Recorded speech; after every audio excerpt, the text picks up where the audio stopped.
Merci de soutenir notre chaîne en laissant votre like et votre commentaire. Cela nous aide à vous proposer plus de vidéos chaque jour.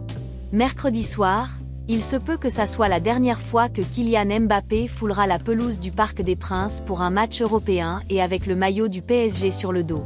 Ce scénario signifierait que le club francilien ne franchira pas le cap des quarts de finale. Évidemment, il lui incombe de tout faire pour que ça ne soit pas le cas et qu'il y ait un prolongement de sa dernière aventure continentale avec son club de cœur. Un défi personnel au sein d'un challenge collectif et qu'il a hâte de relever.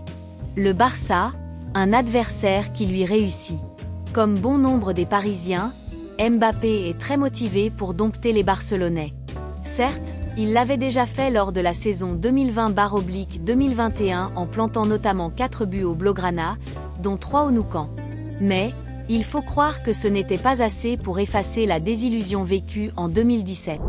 À l'époque, il n'était pas encore au club mais il sait tout de ce que cette remontada avait provoqué comme séquelles et désillusions. Pouvoir rendre au Blaugrana la monnaie de leurs pièces et le faire en quart de finale doit constituer une motivation supplémentaire pour lui et tous ses coéquipiers. Et puis, indépendamment de l'identité de l'adversaire, Mbappé aura à cœur de pouvoir se mettre en évidence lors d'un match aussi important. Depuis son plus jeune âge, il aime la lumière. Il la convoite même. Et quelle meilleure scène qu'une affiche européenne à l'orée du printemps. La période où sonne l'heure des braves. Il se sait attendu, car c'est là où il est censé briller. Jusqu'à présent, à une attitude aussi élevée, il n'a pas encore eu trop l'occasion de le faire. Et ce n'était pas forcément par sa faute. Mbappé n'a marqué que 6 buts à partir des quarts de C1. Alors qu'il joue au plus haut niveau depuis 8 ans déjà, Mbappé n'a disputé que 10 rencontres à partir des quarts de C1, dont 4 avec son ancien club de Monaco. Le temps de passage avec les stars comme Ronaldo, Messi, Lewandowski ou même Benzema fait tâche dans ce domaine. Sachant aussi qu'il n'a marqué que 6 fois lors de ces confrontations, il est inutile de préciser qu'il a un gros retard à rattraper. Mais c'est bien ce qu'il compte faire. Et ce même s'il est le joueur que tout adversaire marque désormais à la culotte. Plus le temps passe, plus Mbappé est confronté à un marquage serré lors de ses sorties continentales. À titre d'exemple, cette saison en C1, 91% des ballons qu'il a touchés en Ligue des Champions l'ont été sous la pression d'un joueur adverse. Pourcentage le plus élevé parmi les joueurs ayant minimum 50 ballons touchés. Le crack bondinois a aussi réalisé plus de dernières passes avant un tir sous pression que tout autre attaquant dans la compétition cette saison, 15. Une surveillance accrue qui ne l'a pas empêché de scorer 6 fois en 8 matchs disputés dans l'épreuve. Il doit une réponse à Luis Enrique. On peut donc compter sur lui pour se surpasser mercredi soir. D'autant plus qu'il doit avoir des fourmis dans les jambes vu son temps de jeu réduit en Ligue 1 depuis l'annonce son départ du PSG à la fin de la saison en cours. C'est simple, depuis que la nouvelle d'une rupture a fuité, c'est-à-dire juste après le match aller des 8e contre la Real Sociedad, il n'a disputé qu'un match de championnat dans son intégralité.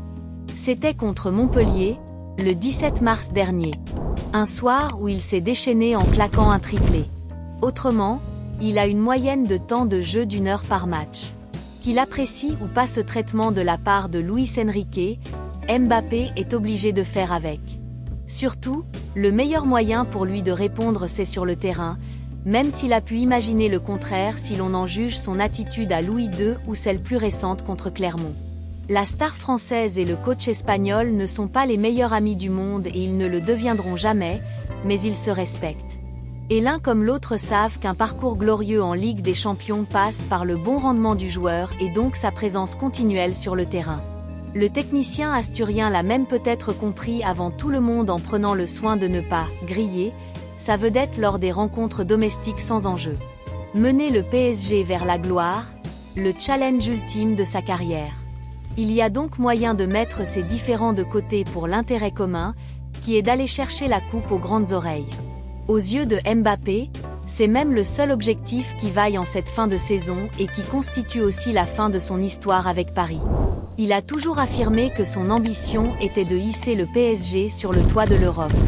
Il a aujourd'hui une occasion inouïe pour y parvenir. Pour cela, il est disposé à mettre tous ses états d'âme de côté. Le but fixé vaut tous les sacrifices. Et après tant de frustrations vécues lors des campagnes écoulées, son envie d'être enfin couronné dans la plus belle des compétitions doit être décuplée. Alors que l'annonce officielle de son départ se fait encore attendre, Mbappé est donc attendu, en cette dernière partie de saison. Il est tenu de tout faire afin d'assurer un triomphe à l'équipe francilienne. Il aura ensuite le temps de penser à la suite et à sa prochaine étape. Celle qui a pour nom le Real Madrid. Et puis, débarquer dans la capitale espagnole avec le statut de champion d'Europe et en ayant puni au passage le rival Blaugrana, ça lui offrira aussi une belle crédibilité auprès de ses futurs coéquipiers. Au bout du compte, les intérêts de tout le monde se rejoignent dans cette affaire. À Mbappé de jouer. Si vous avez aimé cette vidéo et que vous souhaitez voir plus de contenu comme celui-ci, n'oubliez pas de vous abonner à notre chaîne.